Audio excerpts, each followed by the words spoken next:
Please uncle. Venky, నువ్వు మరీ మొగమాట పెట్టేస్తున్నావు. It's okay. అయ్యో,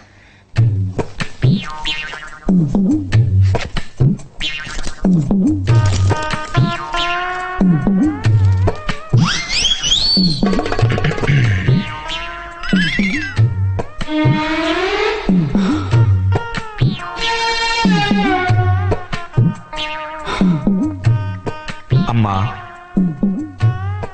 అడగకుండానే నాకు జన్మనిచ్చావు. ఏడిస్తే పాలిచ్చావు, వానొస్తే గుడిగిచ్చావు. ఆడుకోవడానికి బొమ్మలిచ్చావు, వాడుకోవడానికి డబ్బులిచ్చావు, వేసుకోవడానికి బట్టలిచ్చావు, చూసుకోవడానికి అద్దమిచ్చావు. అమ్మా, రాసుకోవడానికి పలక ఇచ్చావు, గీసుకోవడానికి గడ్డమిచ్చావు. అందుకే